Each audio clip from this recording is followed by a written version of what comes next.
որոշեցի անդրադառնալ այս որոշմանը եւ այդ ենթադրյալ հարցադրումներին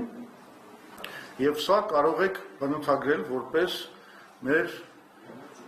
առաքելության հայտարարություն, այսինքն այդպիսի մի մոդայի հիմա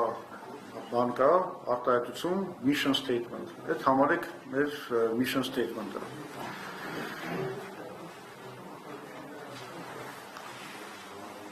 Ուրեմն, գնում ենք ընտրությունների մեր գաղափարների հաղթանակի ակնկալիքով, որպես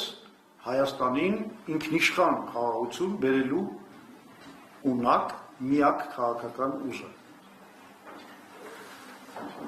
Այս ընտրությունների գլխավոր հարցը մեր կարծիքով եւ կարծում եմ շատերի կարծիքով դա խաղաղության հարցն է։ Գիտեք, ով ճիշտ է գուշակում գլխավոր հարցի ընտրությունների եւ ճիշտ է կառուցում իր ընտրաշավը, նա էլ ունի ամենամեծ շանսերը այդ ընտրություններում հաջողության հասնելու։ Նիկոլ Փաշինյանը շատ լավ գիտի դա եւ դրա համար էլ ընտրել է խաղաղությունը որպես գլխավոր կարգախոս։ Գիտեք, այդ իր բանա, այդ դատարկ սրտիկը, չգիտես կարմիր ձեռքերով, կարծես ինքը հասկանում է, որ իր ձեռքերը արյունոտ են ինչ-որ իմաստով։ Եվ ինքը փաստորեն որոշել է այդ կարգախոսով գնալ ընտրությունների, ավելին ասեմ, որոշել է տիրանալ ինչ-որ իմաստով մենաշնորհի, խաղաղության մենաշնորհը վերցնել իր ձեռքը։ Ամբողջ խնդիրը սակայն այն է, որ գործ ունենք հերթական մեծ խարդախության հետ։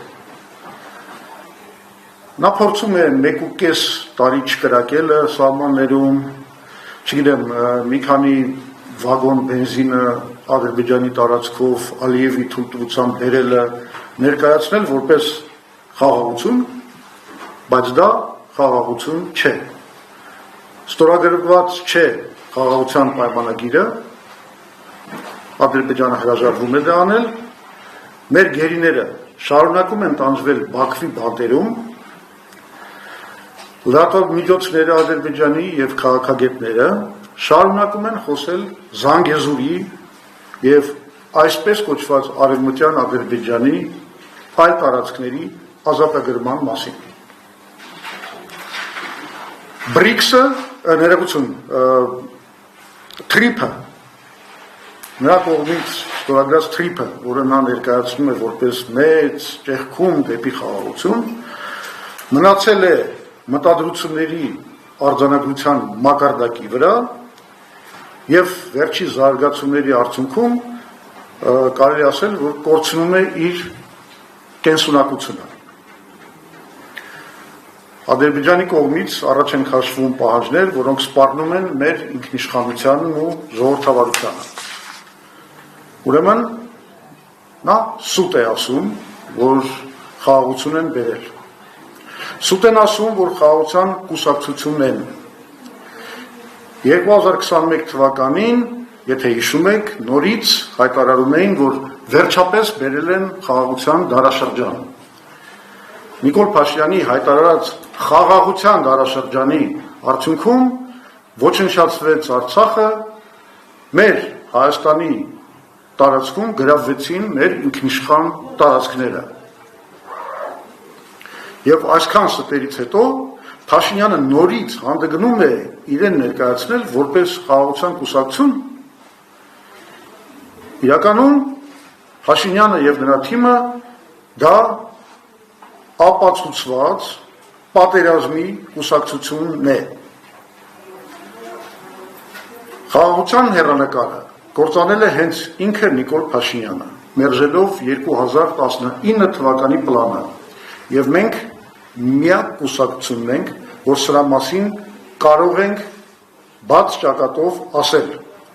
որովհետեւ Հայաստանի բոլոր քաղաքական ուժերը եւ առաջին հերթին ինքը Նիկոլ Փաշինյանը ագրեսիվորեն մերժել էր այդ 5 շրջանի վերադարձի խաղարարար պլանը, որը բավականին հայանպաստ լուծում էր եւ ըստ էության ապահովում էր երաշխավորված խաղաղություն Հայաստանի համար եւ Արցախի համար, ընդ որում Քելբաջարի եւ Լաչինի նկատմամբ հայկական վերահսկողության, ռազմական վերահսկողության պահպանմամբ։ Նա խաղաղությունը կործանել է, նկատի ունեմ Նիկոլ Փաշինյանին, նաեւ 2022-23 թվականներին մերժելով նոյեմբերի 9-ի հայտարարությունը, Պրագայի հայտարարությունը եւ այդ ամբողջ պատմությունը, թե ինչպես է նա վիժեցնում այդ պլանի իրագործումը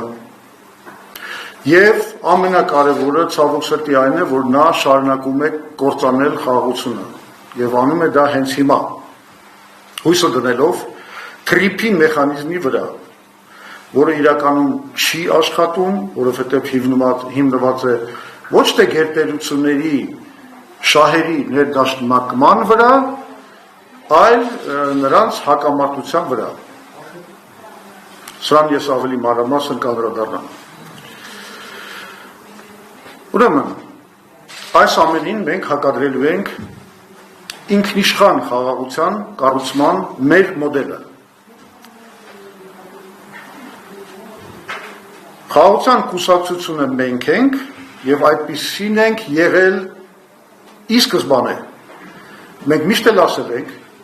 որ պետք է կարգավորել հարաբերությունները Ադրբեջանի եւ Թուրքիայի հետ, որ մեր ազգային անվտանգության գլխավոր երաշխիքը հենց Ադրբեջանի եւ Թուրքիայի հետ հարաբերությունների կարգավորման մեջ պետք է փնտրել եւ մենք շատ արդյունավետ ենք գործել այդ ուղղությամբ։ Կասեք, բա ինչու չեք ասել արդյունքի, շատ պարզ պատճառով։ Թուրքիան ու Ադրբեջանը համաձայն էին արդյունքի չհասանք, որովհետև մեր ներքին առավելապաշտները խանգարեցին դա անել։ Եվ մենք պատրաստ ենք շարունակել խաղաղության հաստատման գործընթացը եւ կատարել Հայաստանի կողմից ստանձնված բոլոր միջազգային պարտավորությունները։ Ես նորից կրկնում եմ սա որպես կարևորագույն հայտարարություն։ Մենք պատրաստ ենք շարունակել խաղաղության հաստատման գործընթացը եւ կատարել Հայաստանի կողմից ստանձնված բոլոր միջազգային պարտավորությունները։ Այսինքն, Ադրբեջանի եւ Թուրքիայի հետ խաղաղության հաստատումը եւ հարաբերությունների կարգավորումը լինելու է մեր գլխավոր առաջնահերթությունը։ Բայց ես ուզում եմ հիշեցնել ձեզ, որ մենք նաեւ անկախականներ ենք։ Մեզ պետք է խաղաղություն, որը պաշտպանում է մեր անկախ պետականության հիմքերը, մասնավորապես անկախության հռչակագիրը, հայ առաքելական Սուրբ եկեղեցին, որ դարեր շարունակ եղել է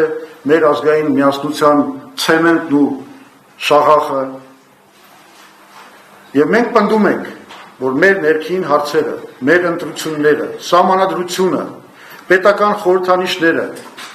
պատմագրությունը մերն են բացառապես, ոչ մեկին թույլ չենք տալու խառնվել այդ հարցերի մեջ, մի բան, որ Նիկոլը անում է։ Խաղաղությունը, որովհետև չի կարող պայմանավորված լինել մեր ներքին քաղաքական ինքնակառավարման հարցերին վերաբերվող Ադրբեջանի պահանջների կատարմամբ։ Մեզ ոչ ոք իրավունք չունի դնելու ինքնիշխանության ու խաղաղության միջև ընտրություն կատարելու անհրաժեշտության, ես կասեի վտանգի առջև։ Իրականում այդպիսի ընտրություն չկա։ Կորցնես ինքնիշխանությունդ, կկորցնես նաև խաղաղությունը։ Մենք անկախական ենք նաև այն իմաստով,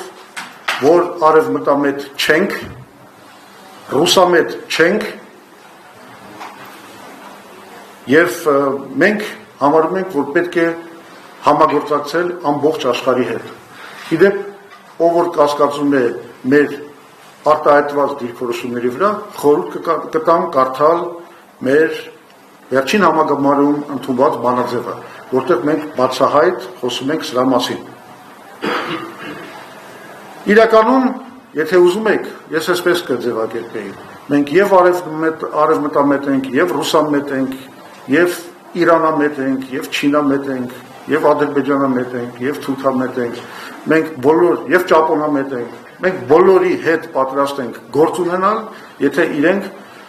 գալիս են այստեղ ներդրումներով, գալիս են այստեղ նորմալ համագործակցության պլաններով եւ ոչ թե գալիս են իրենց աշխարհակահական նկարտումների համար պայքարում Հայաստանը որպես կռվադաշտ օգտագործելու նպատակով։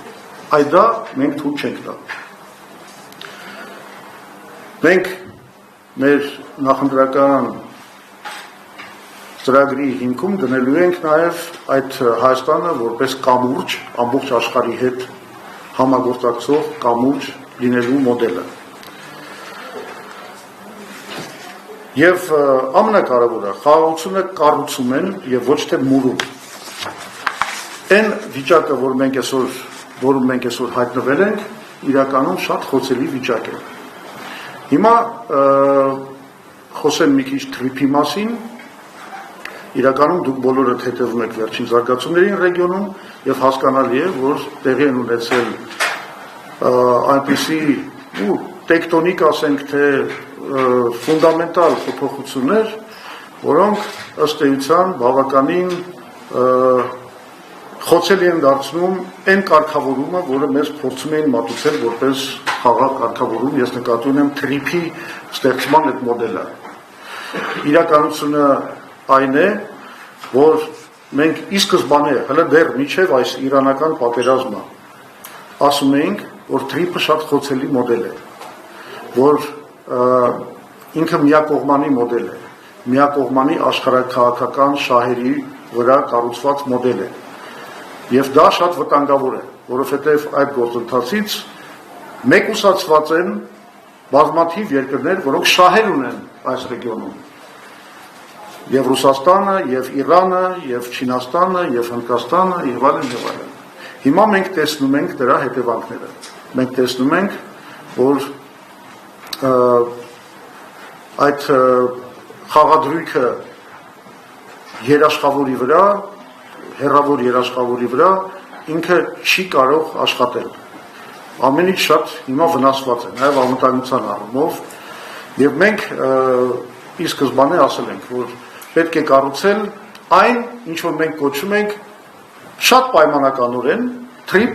plus BRICS մոդելը, այսինքն մենք Հայաստանում պետք է կարողանանք ներդաշնակել բոլոր աշխարհաքաղաքական խաղացողների շահերը եւ Հայաստանում, մասնավորապես Սյունիքում, Զանգեզուրում պետք է կառուցվի ոչ թե Զանգեզուրի միջանցք, որը կաշխատի միայն արևմուտքի համար, Թուրքիայի համար, Ադրբեջանի համար, այլ պետք է կառուցվի Զանգեզուրի հանգույց։ Այսինքն մենք պետք է ունենանք նաև հարավ-հյուսիսյան կոմունիկացիա, որը պետք է կապի Հայաստանը Իրանի միջոցով Պարսից ծոցի հետ։ Հիմա մենք տեսնում ենք ինչքան կարևոր է այդ կապը։ Եվ նման խաղաղության կառուցումը կստեղծի աշխարհաքաղաքական բալանս եւ ավելի քիչ խոցելի կդարձնի խաղաղությունը կոնկրետ Հայաստանի շուրջ եւ կապահովի Հայաստանի անկախ կոմունիկացիաները շրջանցելով Ադրբեջանին եւ Թուրքիային դեպի Պարսից ծոց։ Սա մեր մոդելն է, մենք սա կոչում ենք ինքնիշխան անկախության, ներողություն, ինքնիշխան խաղաղության մոդելը։ Դա միակն է, որը աշխատելու է։ Կարճ ասեմ մեր առաքելության մի քանի ուղղությունների մասին։ Մեկը դա լինելու է այն, որ մենք առողջացնելու ենք Հայաստանի քաղաքական եւ տնտեսական համակարգը։ Այդ նպատակով գլխավոր խնդիրն ենք համարում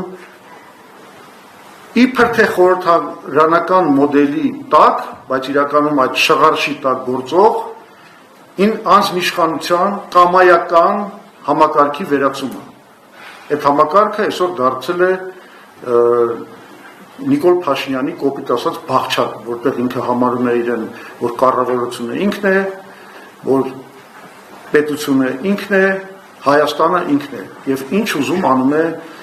խախտելով բոլոր սահմանադրական եւ օրենսդրական նորմերը։ Ահա մենք այս ամենին վերջ ենք տալու։ Առաջին հերթին իրականացնելով Հայաստանում սահմանադրական ռեֆորմ, որի նպատակն է լինելու վերադարձը դեպի նախագահական խորհրդարանական կամ այլ կերպ ձևակերպված կիսանախագահական համակարգը, որը ինքնին կապահովի զսպումների եւ հակակշիռների համակարգ Հայաստանում, բայց այդ զսպումների եւ հակակշիռների համակարգը մենք կզարգացնենք, որպեսզի կարողանանք նաեւ ամբողջ արդարադատական համակարգը, քննչական ապարատը, դատարանները, դատախազությունը ազատել գործադիր իշխանության վերահսկողությունից, դարձնել դա իսկապես անկախ գործող համակարգ, որպեսզի իշխանություններն էլ միշտ վախենան, որ իրենք գտնվում են վերահսկողության ներքո եւ պարտավոր են միշտ հետևել օրենքին եւ սահմանադրության պահանջների կատարմանը։ Մյուս ուղղությունը այս առողջացնելու ուղղությամբ լինելու է արդար բիզնես միջավայրի կառուցումը, ինչպես նաեւ շնորհապետական պետական համակարգի ստեղծումը։ Շնորհապետական բառը, եթե պետք է բացեն ինչ է նշանակում, դա մերիտոկրատիա բառն է, այսինքն այնպիսի հասարակական կարգ, որտեղ մարդիկ նշանակվում են պաշտոնների ըստ իրենց արժանինքների։ Դա հայտնի է որպես մերիտոկրատիա, 2012 թվականին դա իդեպ Տեր-Պետրոսյանի հեղինակային բառներ, մերիտոկրատիան նա հայերենով թարգմանեց որպես շնորհապետություն, այդ պահից սկսած միշտ մեր ծրագրերի մեջ շնորհապետական համակարգի կառուցումը կա ու մնալու է։ Ինչ ենք մենք առաջարկում, ըստ էության, ասենց ասեմ, 3 մեծ կատեգորիաների համար մարդկանց։ Դրանք աշխատողներն են, ուսանողները եւ թոշակառուները։ Աշխատող մարդկանց համար մոտավորապես արդեն ասացի, այսինքն բիզնես միջավայր, բարելավում եւ այլն, այդ ամենը մենք ավելի մանրամասն կբացենք, շատ շուտով ուսանողների համար մենք ըստ էության մտցնելու ենք անվճար կրթություն բարձրագույն, ինչ եմ ասում ըստ էության, որտեվ իրականում դա չի լինի լիակատար անվճար ֆինանսավորում, մենք հանդես ենք գալու պետական ուսանողական բանկի ստեղծման գաղափարով, որը թույլ է տալու երկարաժամկետ վարկեր տալ բոլոր ուսանողներին, որպեսզի իրենք կարողանան չունենալով այդ գումարները այնուամենայնիվ ստանալ կրթությունը, իսկ հետո ապագայում աշխատանքի ընդունվելով, ասենք երկարաժամկետ մի հեռանկարում, ասենք 20 կամ 30 տարվա մեջ այդ վարկը վերադարձնել։ Դա լինելու է պետական հովանավորությամբ գործող ուսանողական բանկ։ Ինչ ենք ուզում առաջարկել թոշակառուներին։ Ես հենց ձեզ մի բան եմ ասում։ Առաջին օրը, երբ որ մենք գանք իշխանության, մենք անելու ենք հետևյալ քայլը։ Մենք նախաձեռնելու ենք գործընթաց, բայց պատշաճ օրենսդրական գործընթաց, որով մեր թոշակառուների թոշակները եւս 10,000 դրամով կբարձրանան, անմիջապես ասում եմ իշխանության գալուց հետո։ Ինչու եմ ես սրա մասին այսքան վստահ խոսում եւ ինչու սա չի կարելի համարել պոպուլիստական խոստում, որովհետեւ մենք տեսել ենք, իդեպ սրա մասին ես խոսել եմ նաեւ դեկտեմբերի 26-ի պրեզենտացիայի ժամանակ, մենք տեսել ենք, որ մի ժամանակաշրջանում, երբ միջին աշխատավարձը աճել է 170%-ով, թոշակները աճել են շատ ավելի փոքր տեմպով, 120%-ով։ Եվ մենք դա էր պատճառը, թե ինչու ենք մենք ամբողջ հասարակությամբ, ամբողջ քաղաքական ուժերով պահանջում, որ Փաշինյանը հրաժարվի իր այն դիրքորոշումից, ըստ որի պետք չի թոշակները բարձրացնել, որովհետև հայտնի չի թե թոշակառուները ինչի վրա կծախսեն այդ թոշակները, մեկ այլ ծրագրերով իրենց կապահովենք։ Եվ ահա այդ մարդը տեսնելով այդ ճնշումը հասարակության կողմից, քաղաքական ուժերի կողմից, խախտելով օրենսդրական պատշաճ գործընթացը 10,000 դրամով միջին հաշվով բարձրացրեց թոշակները։ Սա իհարկե հնարավոր էր միայն մեկ դեպքում։ Ինքը սկզբից դիմադրել է դրան, բայց հետո հասկացել է, որ ճիշտ կլինի անել մի քայլ, որը այլ կերպ քան նախընտրական կաշառք չես կարող գնահատել, որովհետև եթե դու այդ բանը աներ պատշաճ օրենսդրական բյուջետավորման պրոցեսով, դու դա չարեցիր, դու դա արեցիր, դա քո որոշումներով, ակնհայտ էր, որ դա նախընտրական ճնշման տակ կատարված քայլ էր։ Մենք դա անելու ենք պատշաճ բյուջետավորման պրոցեսով, հաշվարկել ենք, դա հնարավոր է, որովհետև թոշակները հիմա ավելի դանդաղ են աճում, քան միջին աշխատավարձը, եւ այդ պրոցեսը կարելի է շրջել, դարձնել թոշակների աճը համընթաց